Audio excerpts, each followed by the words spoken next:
నమస్తే మిత్రులారా, నేను జర్నలిస్ట్ విష్ణు.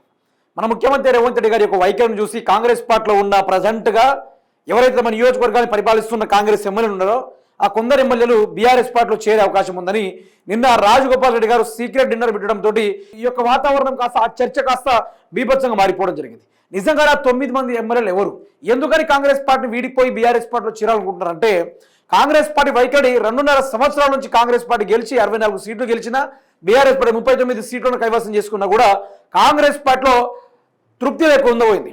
చాలా మంది ఎమ్మెల్యేలు అసంతృప్తి గురయ్యారు. దానికి గల కారణం ఏంటంటే నియోజకవర్గానికి సరైన నిధులు ఇవ్వకపోవడం వల్ల, నియోజకవర్గ అభివృద్ధి సరిగ్గా జరిగిపోవడం వల్ల ప్రజలు గల్లబట్టి నిలదీస్తూ ఉన్న తరుణంలో రాబోయే రోజుల్లో వాళ్ళకు ఫ్యూచర్ అనేది అవపడం లేదు కాంగ్రెస్ పార్టీలో. అందులో సీనియర్ కాంగ్రెస్ పార్టీలో ఉన్న కొనసాగుతున్న కొందరు కాంగ్రెస్ నాయకులే కావచ్చు, కాంగ్రెస్ ఎమ్మెల్యేలే కావచ్చు, వాళ్ళని పక్కదారి పట్టించే కార్యక్రమం, అంటే వాళ్ళని తక్కువ చేసి చూడడం, లేకుంటే వాళ్ళని పట్టించుకోకపోవడం, వాళ్ళని దగ్గరకు రానికపోవడం, ఇట్లాంటి రేవంత్ రెడ్డి చాలా చేసి ఉండడంతో ఇవన్నీ చూసిన మేము ఈ పార్టీలో కొనసాగడం కష్టం, ఇక కాంగ్రెస్ పార్టీకి రావడం చెప్పాల్సిందే, టైం వచ్చింది అనుకొని చాలా మంది వరకు ఇప్పుడు గతంలో మనం చెప్పాం రాజగోపాల్ రెడ్డి గారు 20 మంది ఎమ్మెల్యేలతోటి టచ్అప్లో ఉన్నారు. తర్వాత మరికొందరు ఎమ్మెల్యేలు గ్యాదర్ చేసే అవకాశం కూడా ఉందంటే రాజగోపాల్ రెడ్డి యొక్క మాట తీరును చూసి కాంగ్రెస్ పార్టీని ఎదిరించే దమ్మున్న ఏకైక నాయకుడు రాజగోపాల్ రెడ్డి ప్రెసిడెంట్గా, రేవంత్ రెడ్డికి అగెనిస్ట్గా నిలబడే ఏకైక మొగడు రాజగోపాల్ రెడ్డి అనుకుంటూ ఆ 20 మందితో పాటు ఈ 9 మంది కూడా ఈయనతోటి అప్రోచ్ అయ్యారట. అంటే ఎందుకు అయ్యారు, మేము బీఆర్ఎస్ పార్టీలో చేరుతామని చెప్పగానే రాజగోపాల్ రెడ్డి గారు కూర్చోబెట్టి వాళ్ళకి డిన్నర్లు పెట్టి మర్యాదలు చేసి మీరు అటు పోవడం కన్నా మనం ఇటే ఉండి ఒక సామ్రాజ్యాన్ని స్థాపించే కార్యక్రమాలు చేద్దాం అనుకుంటూ మొదలుపెట్టారు.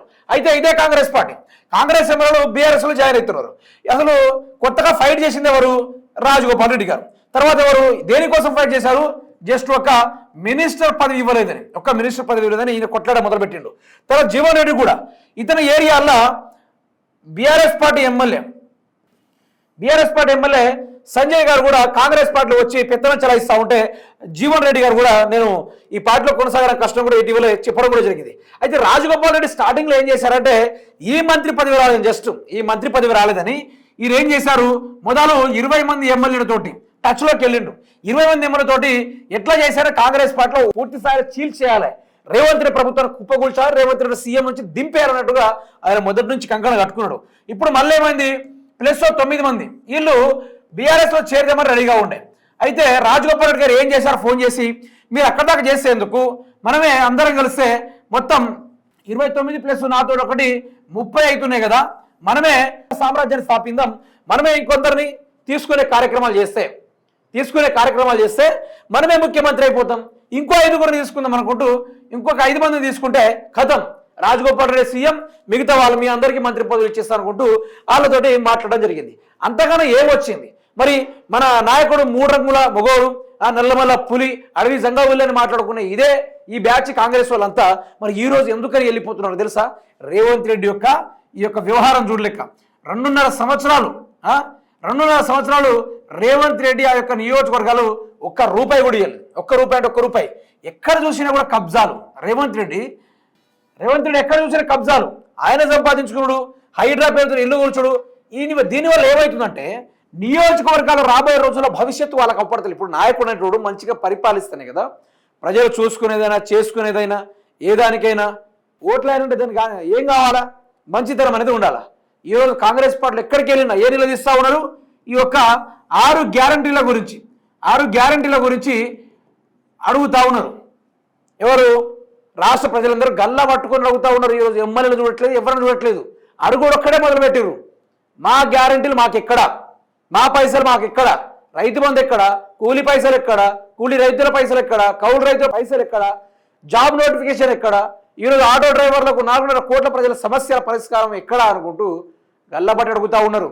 ఇవన్నీ చూసి పెట్టుకోలేక ఇప్పుడు ఏమవుతుంది, ఇప్పుడు రాష్ట్రంలో ఇదే తెలంగాణ రాష్ట్రంలో ఇప్పుడు ప్రతిపక్ష హోదా ప్లస్ ఇప్పటికిప్పుడు ఎన్నికలు పెట్టినా కూడా ఒక ఊపులో ఒక రేంజ్లో వెళ్తుంది. ఏ పార్టీ అది, జస్ట్ బీఆర్ఎస్ పార్టీ మాత్రమే. ఏ గ్రాఫ్లో చూసుకున్న బీఆర్ఎస్ పార్టీ ఇప్పుడు బాజప్తగా 100 పైగా సీట్లు గెలిచే అవకాశం ఉంది. ఇప్పుడు ఎన్నికలు పెడితే 100 సీట్ల పైగా గెలిచే అవకాశం స్టిల్ ఇప్పుడు ఉంది.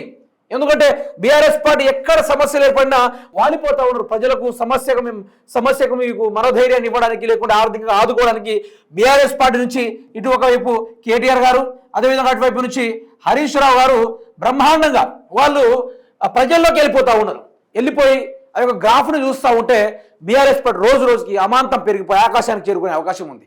రోజు రోజు వాళ్ళు కాంగ్రెస్ పార్టీని ప్రశ్నించే తీరును చూసి ప్రజలు కూడా ఇట్లుండాలి, ప్రజాస్వామ్యం అంటే ఇట్లుండాలి, ప్రజల కోసం కొట్లాటోళ్ళు ఇలాంటి నాయకులు కావాలి, అందుకనే ఇట్లాంటి వాళ్ళతో కలుస్తేనే బాగుంటుందని ఆ 9 మంది ఎమ్మెల్యేలు ఫిక్స్ అయ్యారు. మరి ఆ 9 మంది ఎమ్మెల్యేలు అంటే కొంత హైట్లో వాళ్ళని పేరుని బయటికి రాకుండా రాజగోపాల్ రెడ్డి గారు దాన్ని మూసివేసే కార్యక్రమాలు చేసిండు.